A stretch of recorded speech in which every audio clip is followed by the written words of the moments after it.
I'm going to be on mute the whole time, but you can have your... I'll just point to you and I need you to change the slide.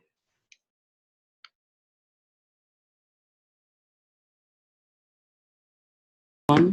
Thank you so much for joining this webinar. The Black Alliance for Just Immigration has been doing monthly webinars focused on different policy issues. And this month's webinar is focused on the Supreme Court and the ending of this year's Supreme Court session, particularly how it impacts Black migrants and refugees.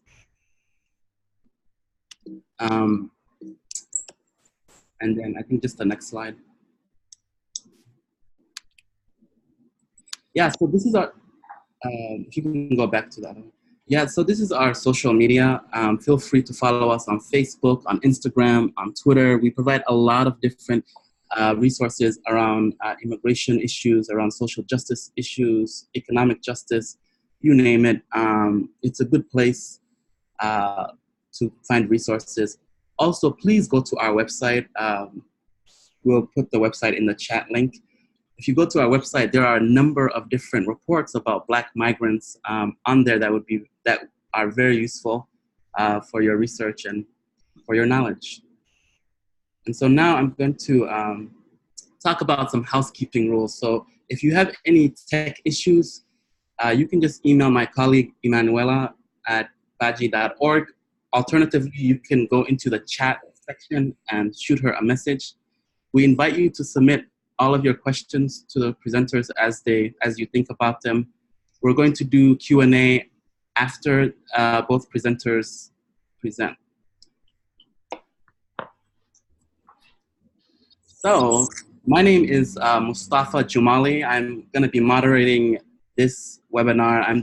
I'm Baji's policy manager. I've been with Baji for a little bit over a year and a half in different capacities. My awesome colleagues, Emanuela, Sion, and Nana, are going to be joining me on this webinar. Hi, everyone. My name is Emanuela Berhane. I'm the operations manager here with Baji, and I'm going to pass it on to Sion, or Nana. Greetings, everyone. This is Nana Jumpy. I'm the executive director of the Black Alliance for Just Immigration. I've been here since January of this year in this capacity. I also have 25 years experience as a movement attorney and an organizer, and I'm very pleased to be speaking with folks today. Nana, I think your audio is a little off. If you can get a little closer to the mic when your presentation begins, that would be awesome. Thank you.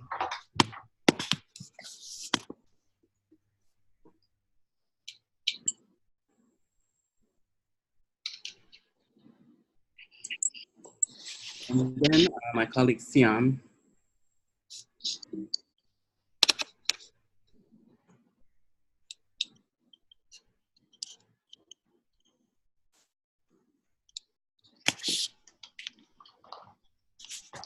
Hello, everyone. My name is Siam Gurmu.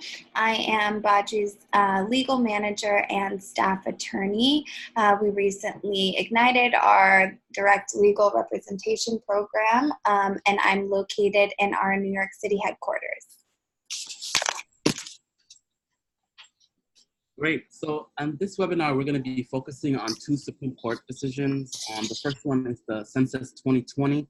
And as most of you guys know, those decisions should be out by tomorrow, hopefully. And the first presenter is our executive director, Nana. Greetings again, folks, and thank you again for joining us for this most important conversation. We're waiting right now for the Supreme Court decision on the citizenship question. We were thinking it was going to come out today. It did not. So now we're looking at Wednesday. They're going to have to do something by Friday because that is when their session ends. And so at any moment now, we're going to find out whether or not there is a citizenship question on this 2020 census. The real issue with respect to the citizenship question is who counts. The enumeration clause of the U.S. Constitution says that every person in this country is supposed to be counted, and that's supposed to happen every 10 years. Baji joined the city of San Jose in a lawsuit that we filed in federal court in Northern California last year to challenge the constitutionality of the citizenship question, basically arguing that because the Department of Commerce, the Census Bureau, the Department of Homeland Security, because everyone understood that it was going to be an undercount of immigrants, including Black immigrants, if the citizenship question was on here, that it went against the idea of the census to begin with, as was articulated in the Constitution. And so we won on the district level and continued to win until we got to the Supreme Court level. And we're hoping that we win on that level, but we are preparing for the citizenship question to be on the census. Next. And so really the fundamental question is, are non-citizens the persons for the purposes of the census? Because if non-citizens are persons, which of course we are, for the purposes of the census, then undercounting us intentionally, which is what this citizenship question does, would fly in the face of the Constitution. The context for this, of course, is rooted, as it always is, in the history of what this country has done to African Americans, at that time enslaved Africans in this country. It has historically been used as a tool of white privilege and power. The census itself, from its beginning, was structurally designed to give white people disproportionate electoral power and access to public and private resources on the backs of Black folks. So when we think about the census, we have to think about the 3/5 Compromise, where in 1787, a bunch of white folks got together that they now call the Founding Fathers and said, what is the Constitution of this country going to be? And one of the things they decided is that they would have a census. At that time, those states that were enslavement states, which were the majority, had way more Black people than they had white people. So they knew that when it came to representation, which is what the census was all about, right? How you were going to be represented in Congress and in electoral politics. They knew that when it came to representation, those white slavers were going to be outnumbered by those white non-slaver states. And they didn't want that to happen. And so even though they were treating our people as property and were defining our people as property, in order to benefit from us without counting us as the whole human beings that we are, they decided to count us as 3/5 of a person. And I'm sure that many of you that are listening and on this webinar call know about the 3/5 Compromise. And this is a continuation of what has happened historically with respect to the census. We have been undercounted and white people have benefited. When you look at currently imprisoned people, most of these prisons and cages are in rural areas that don't have a lot of people. But if you've ever been to a prison, they have the best roads, their centers, their recreation centers are beautiful. They have all of these shiny things, and you think there's 20 people that live in this town. Why is this happening? Well, because even though the Black folks that are incarcerated, that are caged in these modern day plantations called prisons, cannot vote, just as we couldn't when we were enslaved, white people still benefit and they still count towards the number of people in that area, right? And so again, when we look at the question is who is counted, we find that Black people are undercounted to the benefit of white folks, whether that be the public benefits of hospitals, roads, etc., or the private resources of where stores are placed, where scientific innovation occurs. This is what the citizenship question looks like. So it asks if you were born in the United States, if you were born in Puerto Rico, Guam, the U.S. Virgin Islands, or Northern Marianas. So if you had any doubt as to whether being Puerto Rican made you a part of the United States or not, erase that doubt immediately. It asks you if you were born abroad, of U.S. citizen parent or parents. That's important. Folks who have been adopted, that were born outside and then adopted in by U.S. parents, are going to find themselves in a strange space when this question comes up. And then next they ask about whether you're a U.S. citizen by naturalization. You see they want the year. And if you are not a citizen. Now, interestingly, the next question, which we don't have the slide for, asks, if you're not a citizen, when did you come to this country? In the test census questions that have already been sent out. The Census Bureau has sent out thousands of test questions, including this question. And the next question after this one asks those who say they are not U.S. citizens when they came to this country. Right? And so that's important for us to think about.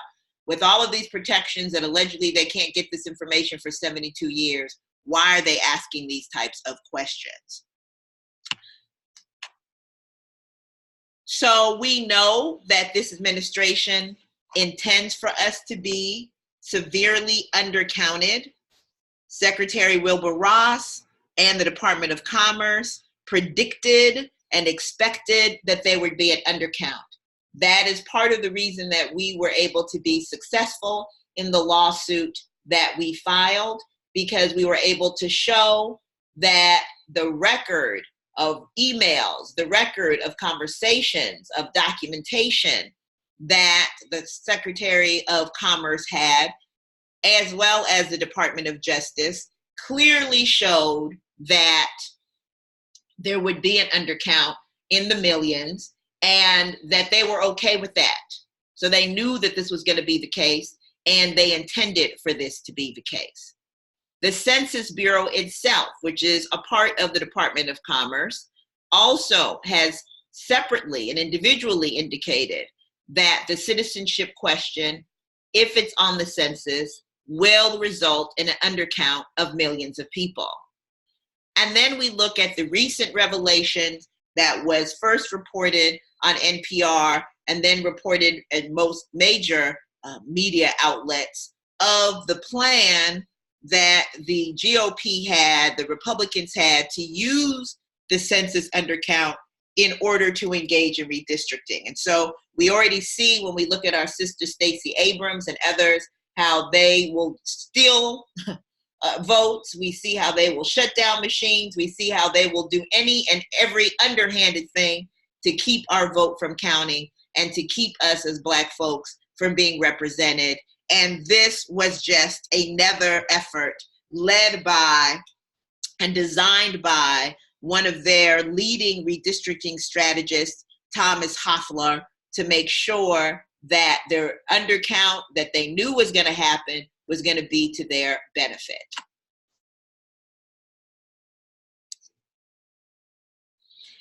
And so we want to talk about how folks are fighting back and what people are doing to fight back. And those things fall really into three buckets.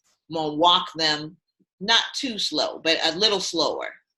So the first bucket that people are talking about is boycotting the question. And there's a number of things for people to consider with that.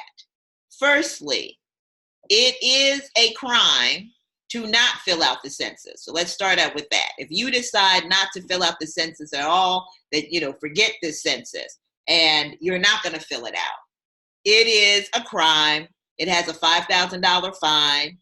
It is not too often that they go after people for not filling out the census.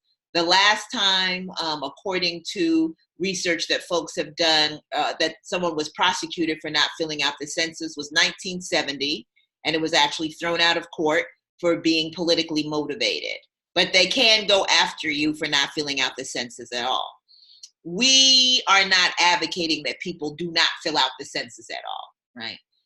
Now, it's a different thing when we're talking about the question. So there are folks who are saying that they want to boycott the question. It is against the law to advocate that people boycott the question.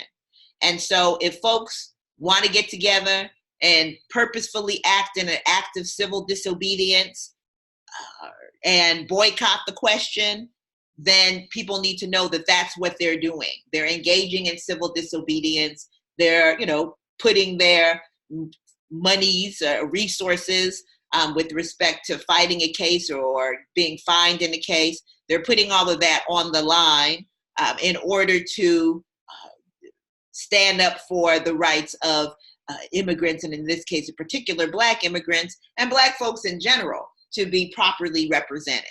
And so folks are talking about doing that as individuals. Folks are talking about doing that as organizations.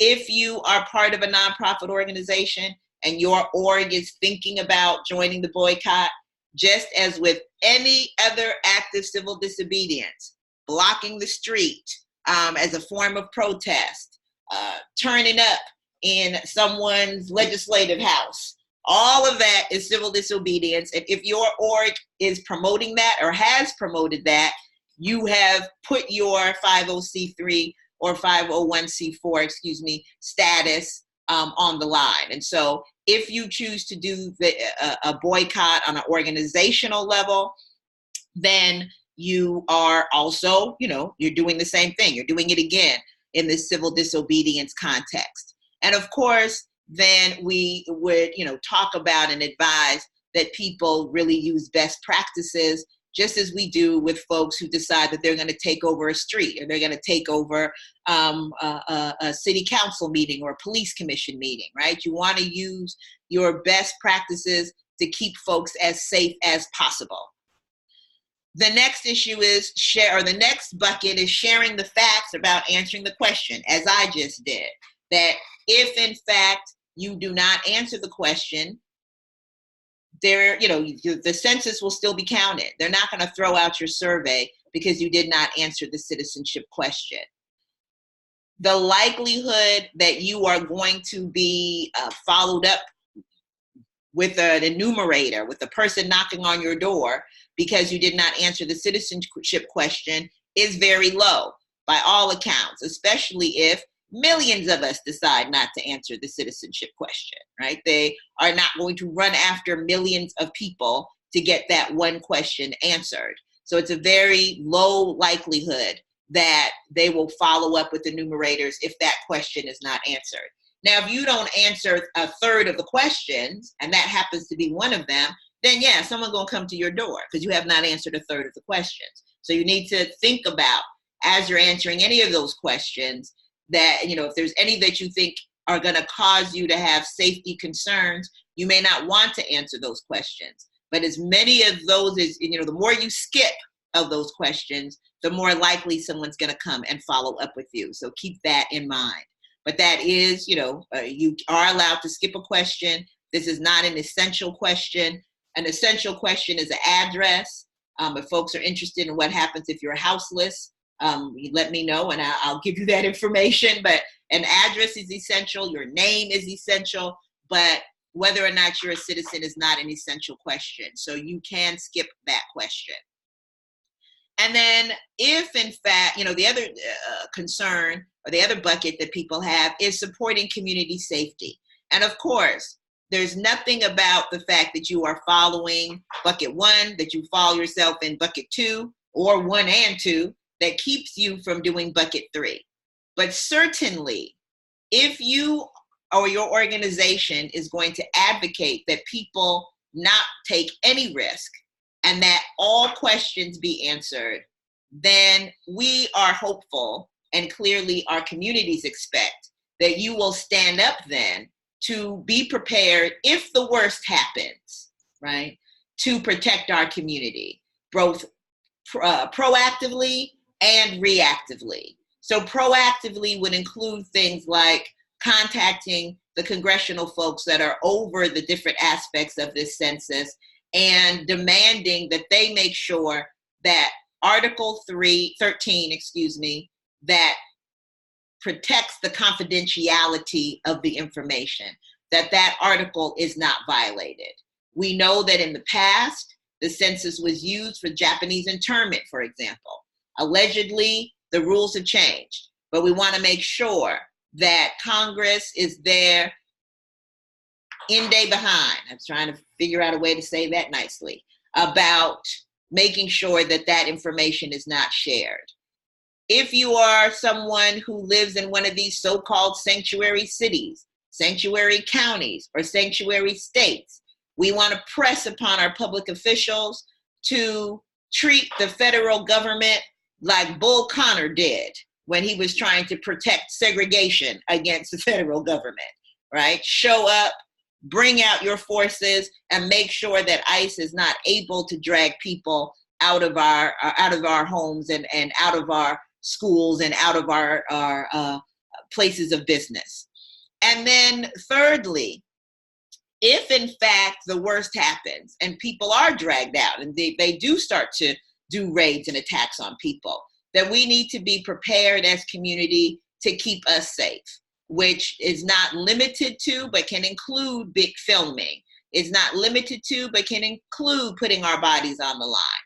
But if we're serious about protecting our communities, then we have to be serious about preparing for the worst case scenario.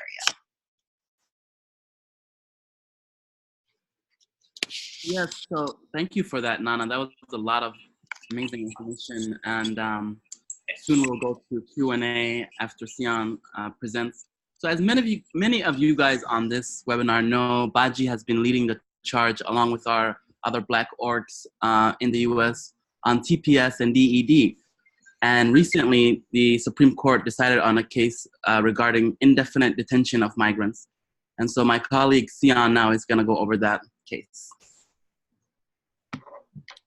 Greetings, everyone, and thank you for the introduction, Mustafa. As was stated, Nielsen versus Priap is a very important case that was before the Supreme Court this year, which determined whether thousands of longtime residents of the US can be subjected to indefinite detention without a hearing.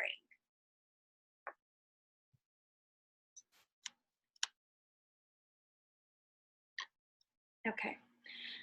Nielsen was originally a class action which was brought by a group of immigrants in the Ninth Circuit who were detained under Section 1226, which is a provision of the Immigration and Nationality Act, which I'll from here forward refer to as the INA, that authorizes federal authorities to detain any immigrant who may be subject to removal, which is a technical term for deportation. So this statute, Section 1226, creates two classes of removable immigrants. The first group are detainees who haven't committed crimes but are facing removal on other grounds. For example, entry without inspection, which is also known as entering the country unlawfully. The second class of folks are those facing removal because of criminal convictions, okay? So this second group of individuals with criminal convictions, the statute says that when these individuals are released from imprisonment, the government, quote, shall take him or her into custody. These immigrants do not get bond hearings and they must be held in detention until their cases are resolved. They can still challenge their removal, but like, for example, asking for cancellation of removal, but they must remain behind bars for the months or perhaps even years during which those proceedings are taking place.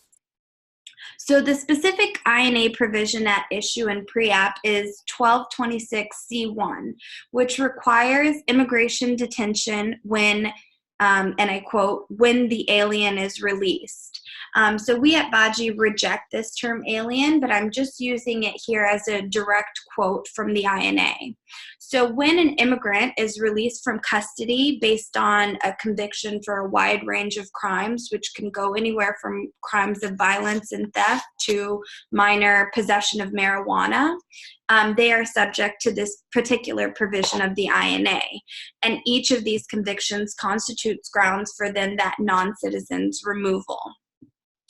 Lawful permanent residents, which I will refer to as LPRs or green card holders, are included in this group of people who can be subject to mandatory detention.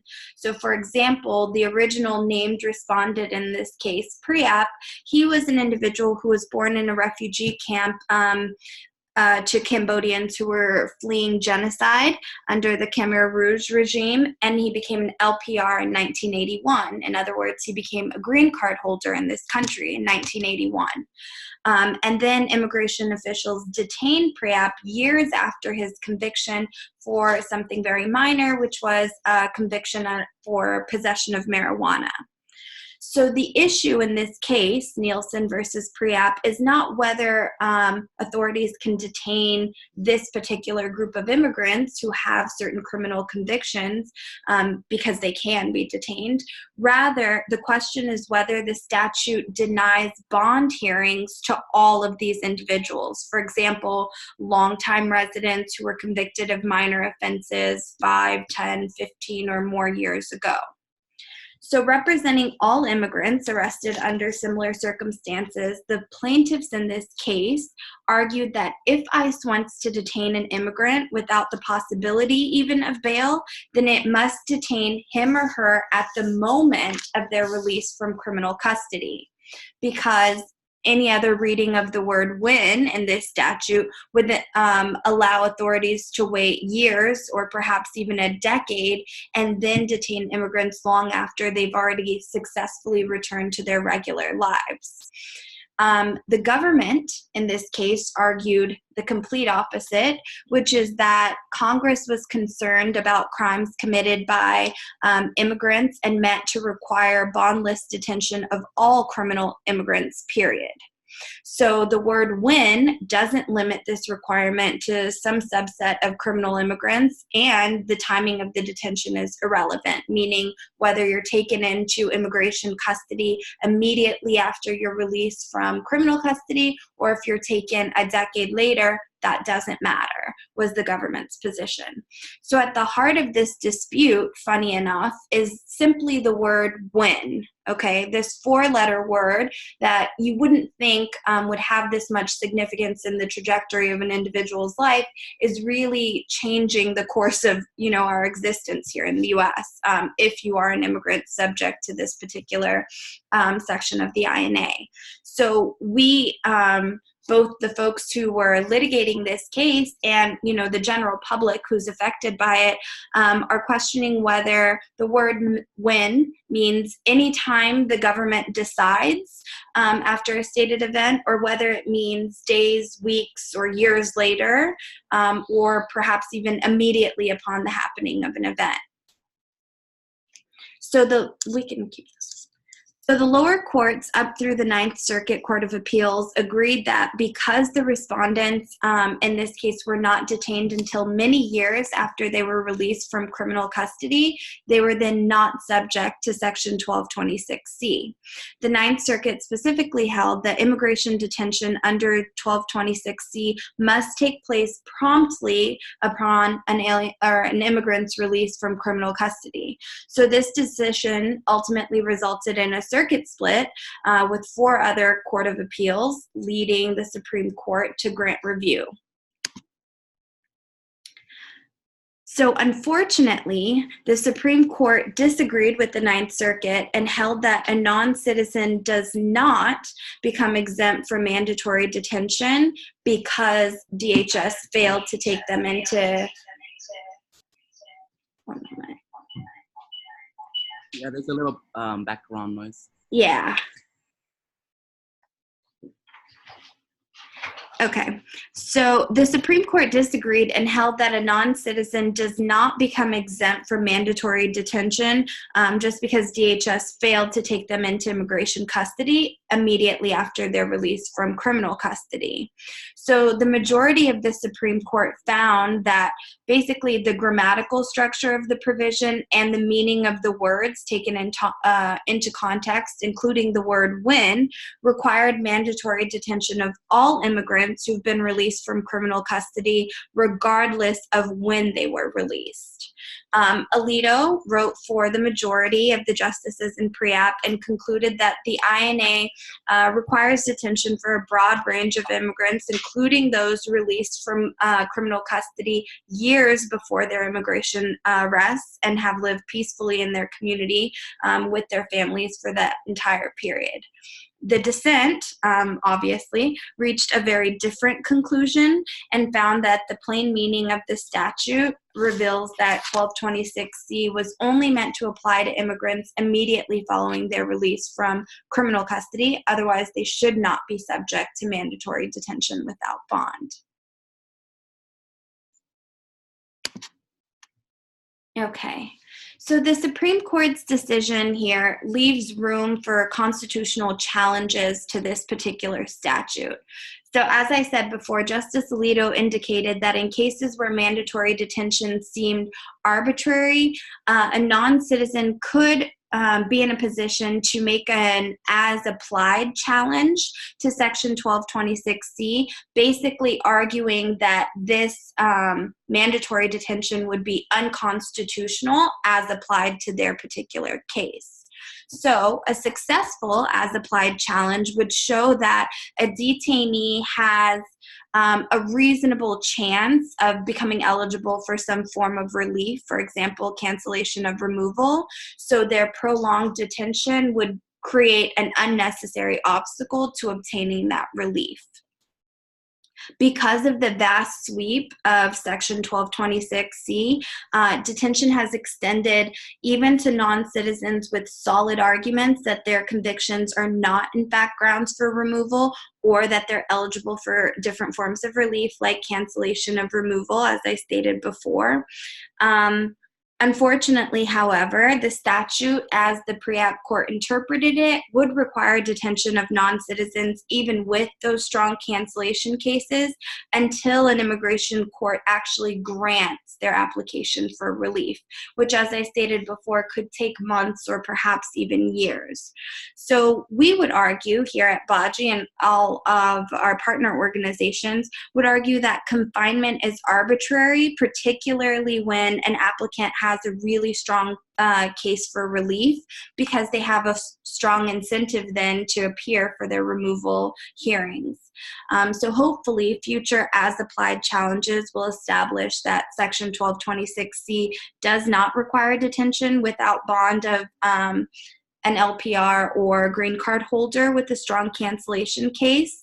But another catch here is that a detained green card holder may not have access to legal representation that's required to determine whether their cancellation case is strong or whether they're eligible for some form of relief.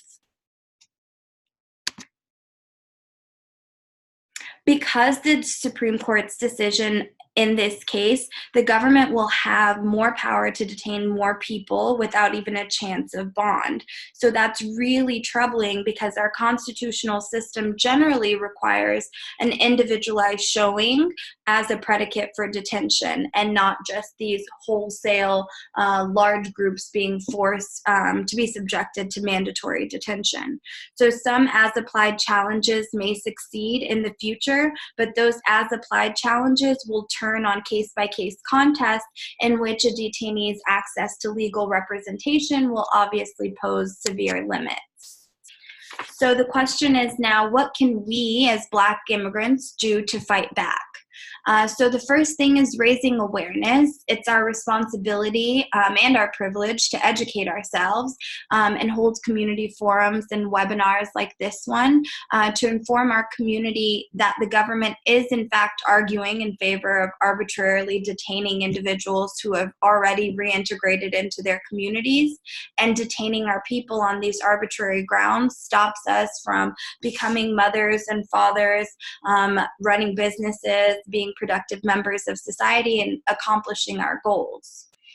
Also, Baji, through our legal department, now offers direct legal representation for folks in immigration proceedings. So please, please reach out to us if you or a friend or family member is in need of legal counsel, because we are here precisely for that. We must also advocate for legislative reform and bond for individuals who've demonstrated that they're not a flight risk and don't pose any danger to the community. The government's current approach is punitive, and it's destroying our communities. Mandatory detention impacts not only the thousands of men and women in detention, but also their families and their communities. So this is yet another example of how the Trump administration's agenda tears families apart, and we must come together and fight back against that. Thank you so much. That was a lot of useful information. So I'm now gonna open it up to Q&A. If you have any questions, which the easiest way that you can ask it is just by submitting your question on the group chat on the right-hand side of your screen. Alternatively, you could raise your hand, and when you raise your hand, my colleague Emanuela will unmute you and you can speak, you know? So let's start with the Q&A. Does anyone have a question?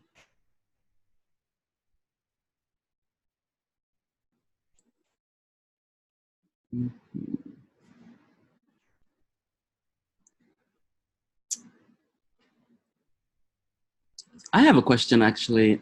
Sian, when it comes to habeas corpus, how does that connect with this indefinite detention? Right now we've been working on a case, the Free Abdi campaign, with a number of folks, and I know some of his lawyers have applied for that. Thanks for your question, Mustafa. So hopefully we'll hold a separate webinar about all the nooks and crannies of habeas appeals. What I can say is that folks that are subject, I want to open this can of worms. I'm happy to provide answers to other questions, or even that. Actually, I have a one-pager that goes precisely to the question that you just asked, and we can perhaps send that to everyone else after the webinar is over. Wonderful. So, folks, don't be shy. These are experts, and they're a great resource. So if you have any questions, please type it up and submit it on the group chat. And so my colleague Emanuela now is going to take over the Q&A portion of this presentation. Okay, we have a question here from Irene. It's a two-part question. Question number one, she's located in Western New York. Are there Baji connections to provide legal representation to folks in smaller cities? And the second part of the question is, does Baji do radio appearances? I'm happy to tackle the first part of the question, and I'm sure Nana has a very interesting response to the second part. So our current headquarters are in Brooklyn, New York. However, there are a number of partner organizations and pro bono Black immigration attorneys and criminal attorneys that we work in partnership with. So if you are interested in sending an email either to myself or Manuela or Mustafa, I'm happy to connect you with an attorney in your particular area of New York that could help you with your case. And then with respect to radio appearances, we do radio appearances. I actually have a radio show called Conversations on the Way that is on a number of internet stations as well as Pacifica.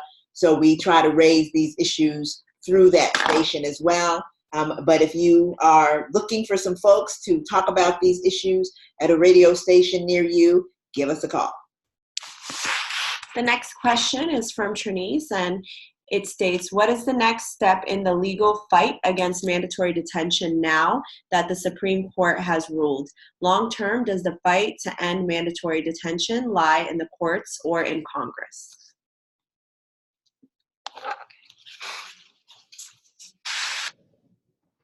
So there are a range of next steps depending on who you are and how you'd like to engage in this battle. So one, it's not only a legal battle, which I guess part two would be in the courts. There are still many ongoing lawsuits that are discussing the nature of when and the scope of mandatory detention and who that applies to in this country. Beyond that, our community organizers at Baji regularly hold events for the public to engage in conversations about the practice of detention in the United States and how we as regular citizens can fight back, raise awareness so that there are legislative fights to be had as well. No. Okay, and the next question is, in terms of travel outside of the U.S. while on conditional resident status, do you think there is a heightened risk in traveling outside of the U.S. and coming back in? Thank you for that question. So we have received a lot of inquiries and done legal consultations with various individuals who have conditional status here in the United States, and weighing the risks of travel and where the individual is traveling to is sort of an individualized process. And so we're more than happy to talk with any person about their concerns about traveling. If you send an email to either myself or Emanuela, I think Mustafa just sent all of our email addresses out in the chat section, then we're happy to dive in deeper and talk to you about your particular circumstances, as we wouldn't want to generalize the advice for everyone here in the chat. Okay, great. And the next question looks like, says, what is the suggestion for conditional residents who have had charges expunged and are in the process of obtaining permanent residency? Also, in terms of travel outside of the U.S. while on conditional resident status, do you think there's heightened risk in traveling outside of the U.S. and coming back in?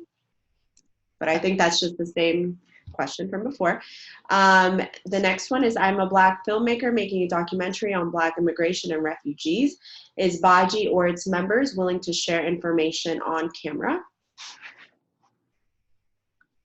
What you should do, thank you for that, the last question, you should be in contact with our National Communications Director, and that is Abraham Paulos.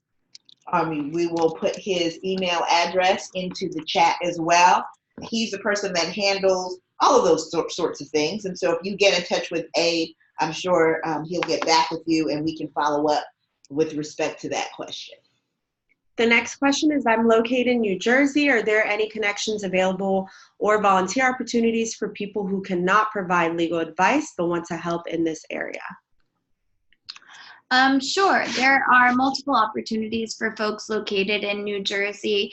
There are a couple of detention centers that we service out there. And even if you're not a person with a legal background, folks do enjoy and appreciate having visitors. They enjoy and appreciate being sent letters of support. You can email me. My email's in the chat, aon@baji.org, if you want to be connected to those volunteer opportunities and support those folks who are being held in detention. Okay, and the next question I received via email, and it's asking, Clarence Thomas has constantly voted with the conservatives. How are we to address the issue of Clarence Thomas, who has been used as a prop by the conservatives? I understand people's concern about dealing with Clarence Thomas. I'll point out that if Clarence Thomas, because people have preyed on it, fell because he choked on a chicken bone today, that they will replace him with some other person who will be, equally as horrific. So I think we should really be focused more on how we use our own power to push back in the ways that Sion and others have described, as opposed to focusing on one person. I mean, he's been outed, he's been embarrassed, we've made nicknames up for him, all of that, and that has not seemed to move him. So I think really we need to focus on the power that we do have in terms of ourselves and our own ways that we can push back and, call him out as we call out other justices as well, right? Because we also don't want to engage in some kind of form of anti-Blackness where the one person we complain about all the time is the Black person. He is messed up. He is not any more messed up than all these other people that they've got going on over there. So we need to really have that focus really on this type of thinking, on the anti-Black, anti-homosexual, anti-trans, this is what we, misogynistic, patriarchal, we got to focus on that as opposed to that one person. The next question is, can the president use notion of a national emergency to sidestep certain laws? Yes, which is why we have those three buckets, right? Because we know that even though there's Article 13 protections with respect to the census, that, it is possible, and especially with this particular person, 44 and a half, that national security will be raised or a national emergency to sidestep, Article 13, to have National Guard suddenly have to move and other actions. We already see what he's done using national emergency. That's how he's trying to build his wall. So we know that that can happen and we need to be prepared just in case.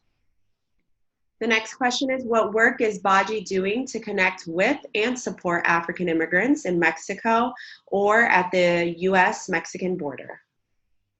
Thank you for asking that question. So we have a border project that we do with on the Tijuana side of the border, that we do with two other organizations, Haitian Bridge Alliance, who has been there in Tijuana since 2015, providing assistance for the thousands of Haitians, as well as other Black immigrants that are at the border there, and also Justice Warriors for Black Lives, which is a community collective that provides legal support in various forms to the movement for Black liberation.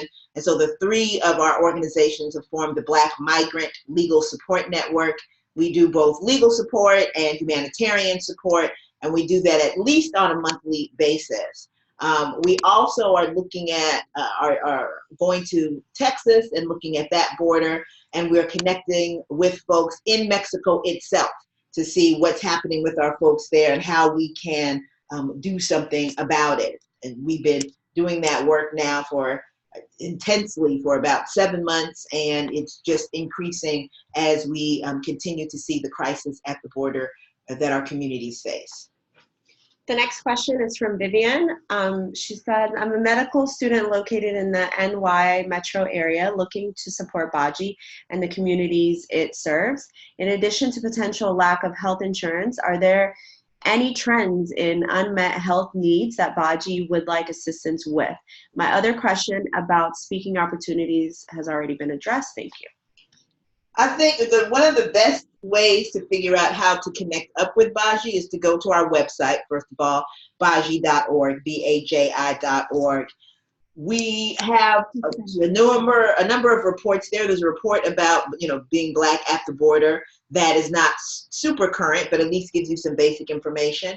But we also have State of Black Immigrant reports that lay out some of the landscape in terms of our needs health-wise, with respect to labor and other issues. So I would suggest that you go to baji.org, that you go and look at our reports, and that you also connect with our policy folks, including Mustafa, and our research folks, such as Ben, so that you can get further information on how you can plug in. One other thing that I would add is, especially because you mentioned that you're in the New York area, is that we serve Black immigrants on a pro bono basis in terms of providing legal representation. And many of these clients are in need of either mental health evaluations or physical evaluations that play major parts in their asylum cases, cancellation, etc. So there's a large network of volunteer volunteer medical students, residents, doctors who support us in those cases. And so if you're interested in being part of that network, or perhaps if your medical school is interested in volunteering or providing volunteers to be part of that network, please contact me at seon@baji.org, and I'm happy to discuss that further with you. Okay. If there are any more questions, please put them in the chat box.